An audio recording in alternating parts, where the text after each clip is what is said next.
হজরত সুলেমান আলাইসাল্লাম সারা পৃথিবীর জীবকে একবেলা খাবার খাওয়ানোর জন্য দাওয়াত দিলেন। অতঃপর তিনি এমন দৃশ্য দেখলেন যা দেখে অজ্ঞান হয়ে পড়ে গেলেন। তিনি কি এমন দৃশ্য দেখেছিলেন? বিশিষ্ট সাহাবী থেকে বর্ণিত আছে যে হজরত সুলেমান আলাইসাল্লাম সমগ্র পৃথিবীর রাজত্ব অনুভূতি লাভ করেছিলেন। সেই সাথে তিনি লাভ করেছিলেন ধন সম্পদ, সুখ স্বাচ্ছন্দ্য ও খাবারের প্রাচুর্য।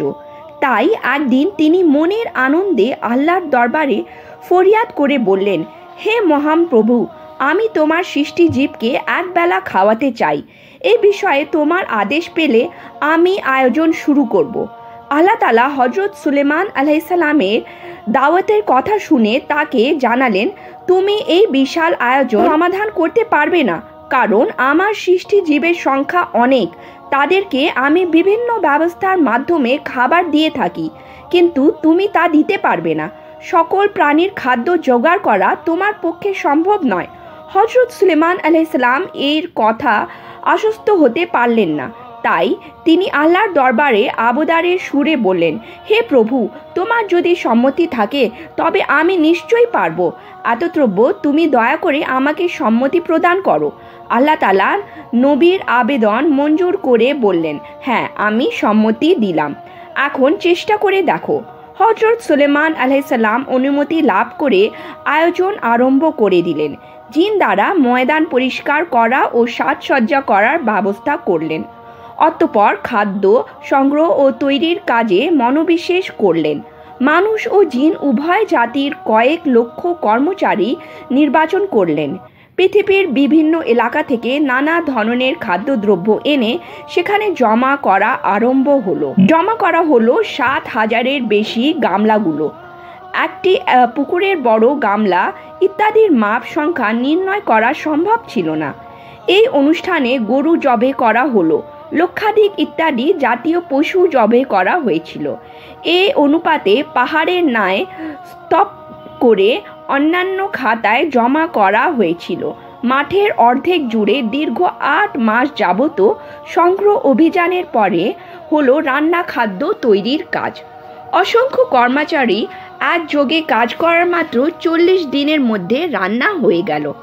একটি নির্দিষ্ট তারিখে সমস্ত সৃষ্টি জীবকে দাওয়াত করা হয়েছিল। তারা একদিন পূর্বে ময়দানে জমায়েত হতে আরম্ভ করল। হজরত সুলেমান আলাইসাল্লাম ময়দানের পার্শ্ববর্তী সমুদ্রের মধ্যে শূন্য বাতাসের ওপর তার সিংহাসন পার করে রাখলেন, যাতে তার পক্ষে মেহমানদের দেখাশোনা করা সম্ভব হয়। নির্দিষ্ট দিনে ভোরবেলা সমুদ্র থেকে বিশাল পাহাড়ের ন্যায় দানব আকৃতির এক মাছ সমুদ্রের পানি ঠেলে মাথা উত্তোলন করে বলল, হে আল্লাহর নবী সুলেমান, তোমার দাওয়াত পেয়ে আমি এখানে এসেছি। এখন খাবার কি আছে আমাকে দাও। আল্লাহ তাআলা সূর্য উদয়ের পূর্বেই আমাকে খাবার দেন। আজকে তোমার দাওয়াতের কারণে সে খাদ্য খেতে পারি না। এতদ্রব্য ক্ষুধার যন্ত্রণায় অস্থির হয়ে পড়েছি। দয়া করে আমাকে খাবার দাও। হজরত সুলেমান আলাইসাল্লাম বললেন, একটু থামো, আমার সকল একত্র খাবার দেব। ততক্ষণ আমার ধৈর্য থাকবে না। যদি তুমি দয়া করো এখন কিছু দাও, তবে খেয়ে যাব না, হয় উপবাসী হয়ে চলে যাব। হজরত সুলেমান আলাইসাল্লাম দেখলেন সে নিরুপায় যদি মাছকে খালি মুখে ফেরত দেওয়া হয় তবে ভীষণ কলঙ্ক হবে। তার চেয়ে কিছু খাবার দিয়ে তাকে আগে বিদায় দেওয়া যাক, এইদিকে আয়োজন ভালো হবে।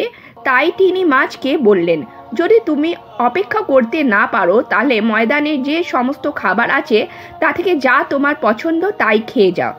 মাছ তখন দীর্ঘ 4 মাসের সংগৃহীত খাবার সমস্ত খাদ্য খেয়ে ফেলল এবং চিৎকার দিয়ে বলল, আর কোথায় কি আছে দাও। আল্লাহ তাআলা প্রতিদিন আমাকে এর চেয়ে অনেক বেশি খাবার দেয়।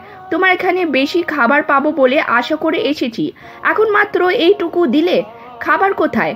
হজরত সুলেমান আলাইসাল্লাম এই দৃশ্য দেখে বেহুশ হয়ে সিংহাসনের পাশে পড়ে গেলেন। সমস্ত উপস্থিত এই দৃশ্য দেখে হতভম্ব হয়ে গেল। তারা কত আশা নিয়ে দাওয়াত খেতে এসেছিলেন, কিন্তু একটি মাছ সবকিছু সাবার করে দিল। এখন তারা আর কি খাবে? সকলের মুখ মলিন হয়ে গেল। কর্মকর্তা কর্মচারী সকলেই হজরত সুলেমান আলাইসাল্লামের নিকট গিয়ে হাজির হয়ে দেখল তিনি সংজ্ঞাহীন অবস্থায় পড়ে আছেন। তখন আর কারো বিবেক বুদ্ধি স্থির হইল না, যে যেখানে ছিল নির্বাক অবস্থায় দাঁড়িয়ে রইল।